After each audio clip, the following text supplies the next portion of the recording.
अस्सलाम वालेकुम। मैं आपको इस वीडियो में केस 2 पर आने जा रहा हूँ। Tension in the string. Case 2 आपके पास क्या है, जब एक बॉडी क्या आपके पास हॉरिजॉन्टल स्मूथ सरफेस पे एक्ट कर रही हो, मतलब एक्स एक्सिस पे एक्ट कर रही हो, और जबकि अदर जो बॉडी वर्टिकली एक्ट कर रही हो, मतलब वाई एक्सिस पे एक्ट कर रही हो। हमने एक हॉरिजॉन्टल सरफेस पे क्या मास रख दिया, उसको हमने क्या नाम दे दिया, M2 दे दिया। इस पर क्या दो अपोजिट फोर्स लग रही हैं।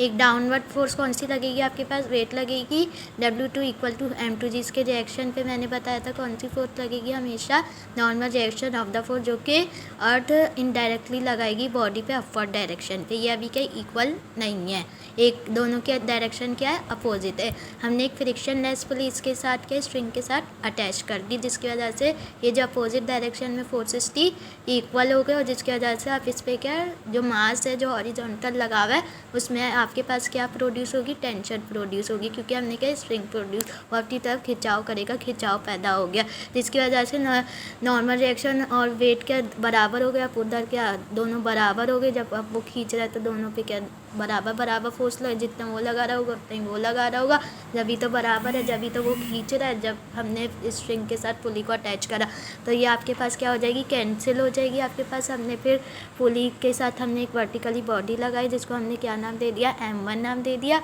और इसका क्या वेट है, डाउनवर्ड एक्ट करता है हमेशा। मैंने पिछली वीडियो में भी बताया था आपको W1 इक्वल टू M1 जी, इसको W1 लेंगे, इसको W2 लेंगे, M2 ये है और M1 क्या है आपके पास ये है। एक्सेलरेशन इसमें क्या डाउनवर्ड प्रोड्यूस होगी, क्योंकि वेट क्या है ज़्यादा टेंशन से, और इसमें क्या एक्सेलरेशन कहाँ प्रोड्यूस होगी, जहाँ वो खिंच रहा है वहाँ एक्सेलरेशन प्रोड्यूस होगी, टेंशन भी वहीं प्रोड्यूस होगी, और इसकी क्या बन जाएगी W2 इक्वल टू M2G।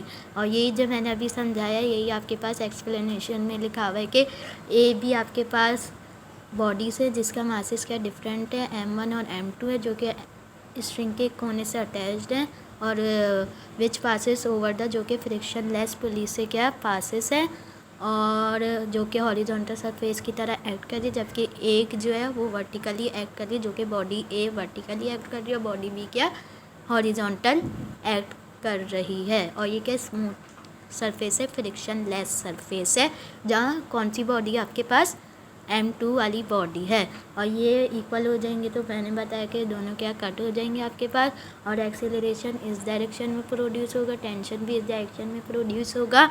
तो इसकी इक्वेशन क्या बनेगी आपके पास, इसमें क्या भरा होगा, इस पर नीचे की तरफ बॉडी जा रही है, डाउनवर्ड की तरफ ज़्यादा एक्ट कर रही है, तो इधर W1 क्या भरा है T से, तो हम किस में से किसको माइनस करेंगे, W1 माइनस T को कर देंगे, फिर वो फर्दर खोलते रहेंगे फॉर्मूले में कि क्या है क्या नहीं है। इसी तरह इसमें क्या है आपके पास एक ही फोर्स है, क्योंकि नॉर्मल रिएक्शन और W2 क्या कैंसिल हो गए, इसमें टोटल फोर्स क्या निकलेगी, टेंशन निकलेगी।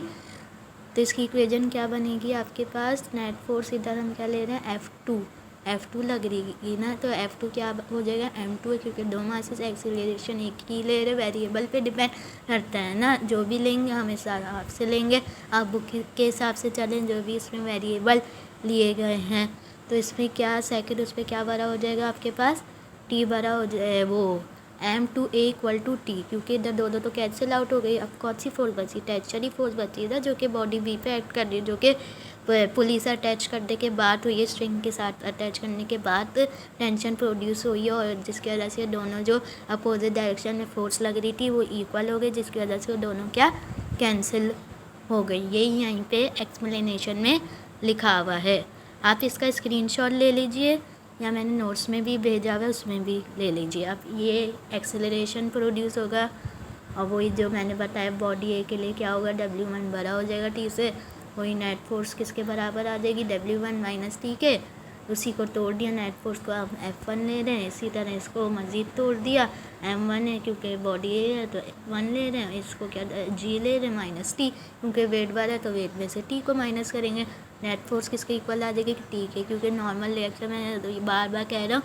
वो दोनों फोर्सेस अपोजिट डायरेक्शन में थी, जब टेंशन प्रोड्यूस हुई तो वो इक्वल हो गई, जिसकी वजह से वो कैंसिल आउट हो गई। तो सिर्फ बॉडी ए पे कितनी फोर्सेस एक्ट कर रही हैं, सिर्फ 1 एक्ट कर रही हैं, जो कि टेंशन है, जो कि स्ट्रिंग पर लगाने की वजह से हुआ पुली के साथ।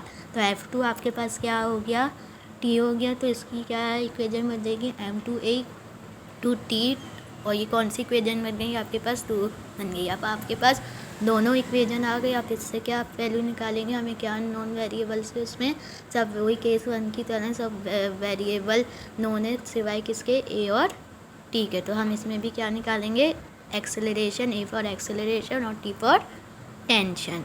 पहले क्या निकालेंगे, हम एक्सेलरेशन निकालेंगे। एक्सेलरेशन के लिए मैंने आपको बताया था केस 1 में ऐड करते हैं और टेंशन के लिए हम क्या करते हैं, हम डिवाइड कर देते हैं।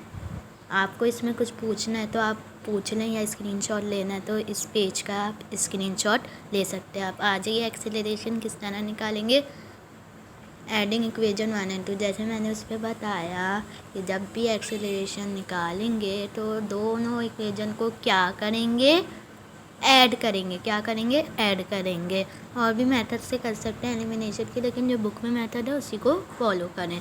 तो आपके पास इक्वेशन 1 ये बनी, प्लस करें m1a प्लस m2a ये बना, m1g ये बना, कॉमन ले लिया, a की वैल्यू आ गई, ये मल्टीप्लाई हो रहा था वहाँ जाकर डिवाइड हो गया, डिवाइड करा, a से कैंसिल हो गया, a की वैल्यू ये आ गई, टेंशन की हमने डिवाइड करा, इक्वेशन 1 ये लिखी, इक्वेशन 2 ये लिखी, अलग अलग डिवाइड करे, a से कैंसिल, फिर कोई चारा नहीं, क्रॉस मल्टीप्लिकेशन करी, t की वैल्यू को एक जगह कर दिया, t m1 ये बना, मल्टीप्लाई करने से, क्रॉस मल्टीप्लिकेशन करने से ये वैल्यू बनी, t m1 equal to m1 m2g minus m2t।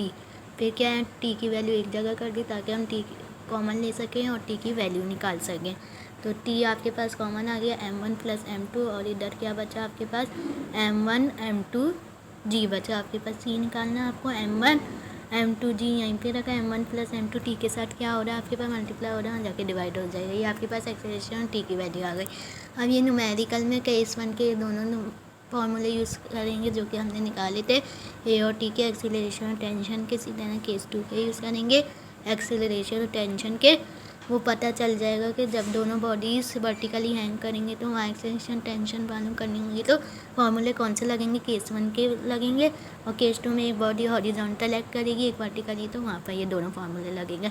मैं मज़ीद बता दूँगा, मज़ीद पहचान बता दूँगा कि कहाँ पर केस 1 के लगाने, कहाँ पर केस 2 के। अल्लाह हाफिज़।